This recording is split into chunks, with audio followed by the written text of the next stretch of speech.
అందరికీ నా ఉద్యమాభినందనలో.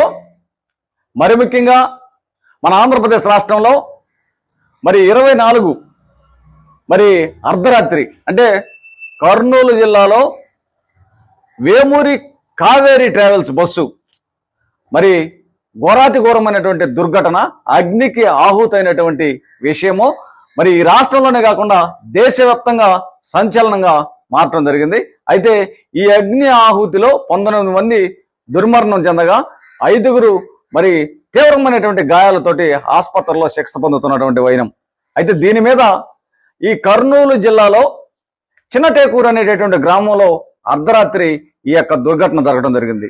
దీనికి సంబంధించిన కర్నూలు జిల్లా Pathipadu DSP Venkataramaiah, Kurnool rural CI Chandrababu Naidu, అంటే మన ముఖ్యమంత్రి చంద్రబాబు నాయుడు కాదు, ఇక్కడ కర్నూలు జిల్లా రూరల్ సిఐ పేరు చంద్రబాబు నాయుడు, ఆ తర్వాత ఉల్లిందకొండ పోలీస్ స్టేషన్ సంబంధించినటువంటి ఎస్ఐ ధనుంజయ్, ఈ ముగ్గురు అధికారులను దీని మీద పారదర్శకంగా విచారణ జరపమని రాష్ట్ర ప్రభుత్వము ఎంక్వైరీ కమిటీగా వేయటం జరిగింది. అయితే ఈ ఎంక్వైరీ కమిటీ నిన్న ఒక మీడియా సమావేశంలో మాట్లాడుతూ ఏం చెప్పారంటే, ప్రస్తుతము ఈ దుర్ఘటన మీద వేమూరి కావేరీ ట్రావెల్స్ యజమాని వేమూరి వినోద్ కుమార్ మీద, వాళ్ళ డ్రైవర్ మీద ఎఫ్ఐఆర్ చేయడం జరిగింది.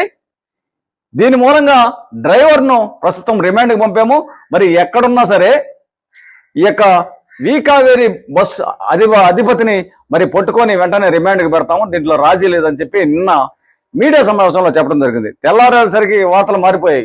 వాస్తవంగా రోజులు జరిగే కొద్దీ మన దేశంలో జరుగుతున్నటువంటి దర్యాప్తులను నీరుగారుస్తూ ఉంటారు వారు ఎవరైనా సరే.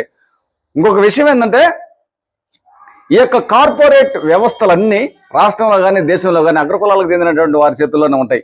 ఈ అగ్రకులాలకు చెందినటువంటి వారి చేతుల్లో ఉన్నాయి కాబట్టి అధికారుల్ని, అధికార యంత్రాంగాన్ని వీరు చెప్పు చేతుల్లోకి తీసుకునేటటువంటి వ్యవహారం, వీళ్ళు ధనబలము, ఆర్థిక బలము, ఆ తర్వాత రాజకీయ బలము, అన్ని రకాలైనటువంటి బలాలు వీరికి ఉంటాయి కాబట్టి. అయితే ఈ రోజు ఇచ్చినటువంటి స్టేట్మెంట్ ఏంటంటే, వాస్తవంగా ఆంధ్రప్రదేశ్ రవాణా శాఖ కమిషన్ మనీష్ కుమార్ సిన్హా అనేటటువంటి ఆయన ఐపీఎస్, ఈయన తీవ్రమైనటువంటి దీని మీద సీరియస్గా ఉన్నటువంటి విషయం తెలిసిందే. దీంట్లో ఈరోజు నిన్న ఏం జరిగింది, అక్కడ ఉన్నటువంటి మంత్రి టీజీ భరత్, ఆ తర్వాత కర్నూలు జిల్లా కలెక్టర్ గారి ఆధ్వర్యంలో ఈ వేమూరి కావేరీ ట్రావెల్స్ యాజమాన్యం బాధితులకు కొంత నష్టపరిహారాన్ని ఇచ్చి ఆ తర్వాత చేతులు దులుపుకొని వచ్చారు. మళ్ళీ ఈరోజు ఇంకొక విషయాన్ని వెలుగులోకి తీసుకొచ్చారు. వాస్తవంగా యాక్సిడెంట్ జరిగినటువంటి నేపథ్యంలో మా డ్రైవరు, ఇంకొక డ్రైవరు కింద పడుకొని ఉన్నారు. లేచి అద్దాలు పగలు కొట్టి కొంతమందిని ప్రాణ